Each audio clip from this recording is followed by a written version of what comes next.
Hello everyone, welcome to the Juris Saathi. आज हम क्या डील करने वाले हैं? आज हम लास्ट लेक्चर डील करने वाले हैं, that is miscellaneous part of the POCSO. हालांकि ये लास्ट लेक्चर नहीं है, हम बहुत सारे केस लॉ भी डील करेंगे, साथ ही साथ हम पॉशक के एमसीक्यूज भी डील करेंगे। ओके, सो आज हम क्या डील करने वाले हैं? Miscellaneous part. ठीक है, अब before we start the video मैं आपको हर बार एक चीज़ बताती हूँ। ठीक है, क्या बताती हूँ? If you are cracking Rajasthan judiciary, अगर आप राजस्थान जुडिशरी को क्रैक करना चाहते हैं, जस्ट बाय आवर नोट्स। हमारे नोट्स की सबसे अच्छी खासियत ये है कि हमारे नोट्स प्री और मेंस दोनों कवर करते, साथ ही साथ आंसर राइटिंग भी आपको मिलेगी, इंपॉर्टेंट डेफिनेशंस, साथ ही साथ ये नोट्स आपको हिंदी और इंग्लिश दोनों में अवेलेबल होंगे और इम्पॉर्टेंट केस लॉ भी आपको इस नोट्स में मिलेंगे। So hurry up, just buy our notes if you are buying our notes, if you want to buy our notes. ठीक है, अगर आप हमारे नोट्स बाय करना चाहते हैं, जस्ट कॉन्टैक्ट और ऑन दिस नंबर। साथ ही साथ हमें आप Instagram, YouTube and other social networking sites पे भी आप हमें कांटेक्ट कर सकते हैं। So hurry up, just buy our notes if you are cracking Rajasthan judiciary. चलिए डील करते हैं मिसलेनियस पार्ट से। मिसलेनियस पार्ट्स में टोटल सेक्शन 39 से 46 हम इतने सेक्शंस डील करेंगे। देखो, इस सेक्शन जो है ये मिसलेनियस पार्ट्स में सिर्फ आपको स्टेट गवर्नमेंट की ड्यूटी मिलेगी, सेंट्रल गवर्नमेंट की ड्यूटी मिलेगी, साथ ही साथ चिल्ड्रन का क्या राइट है वो भी आपको मिलेगा। आइए हम देखते हैं सेक्शन 39। सेक्शन 39 जो बोलता है कि क्या बोलता है, guidelines for the child to take assistant of expert. ये बच्चों के लिए गाइडलाइंस बनाने के लिए आप एक्सपर्ट की हेल्प ले सकते हो, ये बोल रहा है हमारा सेक्शन 39। लेकिन ये सेक्शन बोलता है कि ये स्टेट गवर्नमेंट की ड्यूटी है कि वो गाइडलाइंस बनाएगी। ठीक है, फॉर यूज़ ऑफ किसके यूज़ के लिए? एनजीओ के लिए, प्रोफेशनल एक्सपर्ट्स के लिए जिनको नॉलेज है साइकोलॉजी का, सोशल वर्क का, फिजिकल मेंटल हेल्थ स्टेटस का, ताकि वो बच्चे का जो डेवलपमेंट है, जो चाइल्ड है उसका डेवलपमेंट में हेल्प कर सके। ठीक है, ताकि वो बच्चे को प्री ट्रायल और ट्रायल के स्टेज पे भी हेल्प कर सके। ठीक है, तो ये बोलता है हमारा सेक्शन 39 कि स्टेट गवर्नमेंट एक गाइडलाइंस बनाएगी किसके यूज़ के लिए? एनजीओ और द प्रोफेशनल एक्सपर्ट्स के लिए, ताकि वो बच्चे को प्री ट्रायल और ट्रायल के स्टेज पे हेल्प कर सके और उसकी डेवलपमेंट में मदद कर सके। इन शॉर्ट ये सेक्शन ये बोलता है। अब हम देख लेते हैं सेक्शन 40। सेक्शन 40 तीन बातें करता है। सेक्शन 40 बोलता है कि बच्चे का हक है, क्या हक है? कि वो लीगल प्रैक्टिशनर हायर कर ले ताकि वो उसको हेल्प कर सके।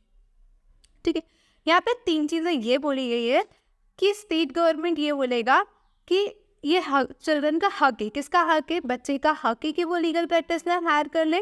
ठीक है, स्टेट दैट फैमिली और गार्जियन जो है वो भी बच्चे को उसकी चॉइस का लीगल प्रैक्टिशनर हायर करके दे सकते हैं, ताकि वो उसकी मदद कर सके, उस बच्चे की हेल्प कर सके, उसको लीगली काउंसल कर सके, गाइड कर सके। ठीक है, अगर तीसरी बात ये बोलता है, अगर बच्चे के पेरेंट्स या गार्जियन इस कैपेसिटी में नहीं है कि वो लीगल हायर मतलब जो लॉयर है उसको अफोर्ड कर सके, तो फिर यहाँ पे लीगल सर्विस अथॉरिटी है वो हेल्प करेगी बच्चे को लॉयर दिलाने में। तो यहाँ पे सिर्फ इतनी सिंपल सी बात बोल दी है, अगर पेरेंट्स अफोर्ड नहीं कर सकते तो लीगल सर्विस अथॉरिटी हायर करके देगी, और अगर पेरेंट्स अफोर्ड कर सकते तो उनके पास यह हक है कि बच्चे को अपनी पसंद का लीगल प्रैक्टिशनर दे ताकि वो उसको गाइड कर सके। ठीक है, आता है सेक्शन 41। देखो, सेक्शन 41 जो है ना वो क्लियर बोलता है, क्या बोलता है कि सेक्शन 3 से लेके सेक्शन 13 तक के प्रोविजंस जो है वो अप्लाई नहीं होंगे।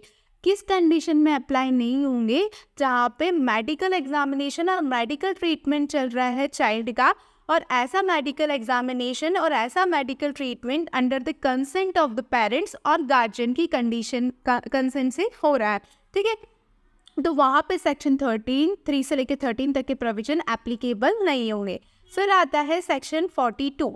सेक्शन 42 क्या बोलता है? अल्टरनेट पनिशमेंट्स के बारे में बोलता है। देखो, हम पहले इसको रीड करते हैं फिर मैं आपको बताती हूँ। वेयर एन एक्ट और ओमिशन कॉन्स्टिट्यूट एन ऑफेंस, जहाँ पे कोई एक्ट या कोई ओमिशन कोई ऑफेंस को कॉन्स्टिट्यूट कर रहा है जो कि पनिशेबल है इस एक्ट के अंदर, साथ ही साथ अगर वो आईपीसी के इन सेक्शंस में भी ऑफेंस की कैटेगरी में फॉल हो रहा है, section 67 B of information technology act 2000 में भी फॉलो हो रहा है।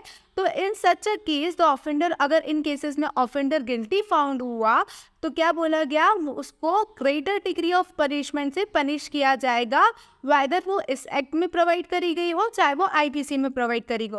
कहने का सिंपल सा मतलब ये है कि जिस एक्ट में ज़्यादा पनिशमेंट होगी उसको वहाँ पनिश किया जाएगा। अब आता है सेक्शन 42A। सेक्शन 42A क्या बोलता है, act not in derogation of any other law, मतलब ये जो एक्ट है ना ये किसी अदर लॉ को डेरोगेट नहीं करता है। साथ ही साथ ये भी बोलता है कि जो पॉक्सो एक्ट है ना उसका ओवरराइडिंग इफेक्ट है किसी भी अदर लॉ पे अगर वो इस एक्ट के साथ इनकंसिस्टेंट है।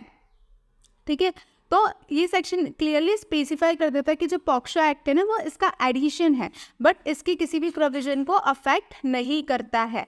अब हम देखते हैं सेक्शन 43। सेक्शन 33 बोलता है कि ये सेंट्रल गवर्नमेंट साथ ही साथ स्टेट गवर्नमेंट की ड्यूटी है।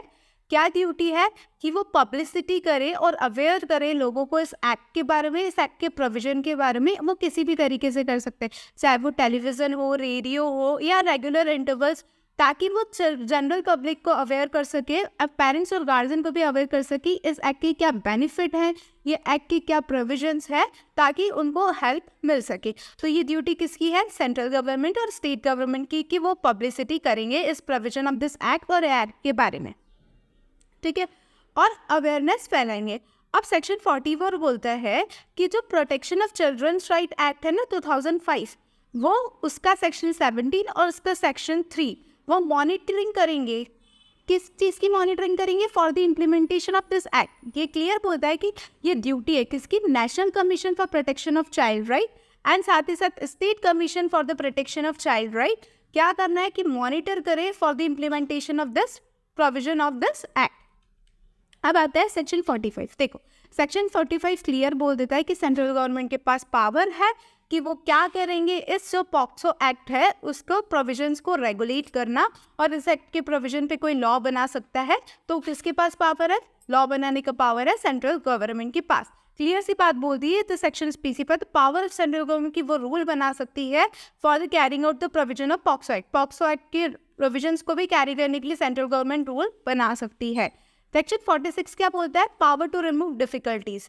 क्या बोला गया कि डिफिकल्टीज को रिमूव करने के पावर भी किसके पास है, सेंट्रल गवर्नमेंट के। क्लियर बोल देते हैं, सेक्शन स्पेसिफाई करते हैं कि सेंट्रल गवर्नमेंट के पास पावर है कि जब वो ये लॉ बना रही है और इसके प्रोविजंस को इम्प्लीमेंट कर रही है तो उस बीच में जो भी डिफिकल्टी है तो सेंट्रल गवर्नमेंट रिमूव कर सकती है। देखो इस पूरे जो मिसलेनियस पार्ट में वो सीधी सी बात बोल दी है।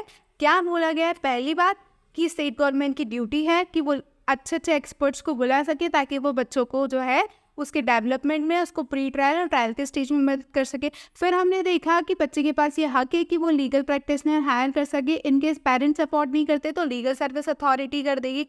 फिर हमने क्या देखा, फिर हमने देखा कि अल्टरनेट पनिशमेंट प्रोवाइड करेगी। तो अल्टरनेट पनिशमेंट में हमको सिर्फ इतना ध्यान रखना है कि जिस भी एक्ट में, चाहे वो आईपीसी हो या ये एक्ट हो, जिसमें ज़्यादा पनिशमेंट दे के रखे हम उस चीज़ को पनिश करेंगे। फिर हमने देखा क्या, एक्ट इन डेरिवेशन, इस एक्ट के कोई भी प्रोविजन किसी अदर लॉ पर डेरिवेट नहीं करता है। फिर हमने देखा कि सेंट्रल गवर्नमेंट और स्टेट गवर्नमेंट की ड्यूटी है कि इसको पब्लिश कराए और लोगों को इसके बारे में अवेयर करे। फिर इस एक्ट को मॉनिटर करता है protection of child right act 2005 का सेक्शन 3 और सेक्शन 15 जो कि बात करता है नेशनल कमीशन और state commission for the protection of child right. फिर पावर रूल बनाने का और इम्प्लीमेंट करने का, डिफिकल्टी हटाने का, ये सब काम किसका है, सेंट्रल गवर्नमेंट का। सो ये था हमारा last lecture of posh act जिसमें हम सिर्फ मिसलेनियस पार्ट को हमने कवर किया। हालांकि ये लास्ट लेक्चर है लेकिन इसके बाद भी हम आपके लिए पॉश एक्ट के एमसीक्यूज साथ ही साथ एक केस लॉ वाली पूरा एक लेक्चर अलग से भी लेके आएंगे। चलिए, थैंक यू। अब मैं आपको एक बात बताना चाहती हूँ, हमारे पास एक स्पेशल डिस्काउंट चल रहा है। अगर आप एमपी और राजस्थान दोनों के नोट्स बाय करना चाहते हैं तो we are offering discount to you. देखो आपको दोनों नोट्स जो है वो 3000 रुपये में मिल जाएंगे, साथ ही साथ फ्री डिलीवरी मिलेगी आपको, free Hindi book, free English book और साथ में 23 बुक्स अदर।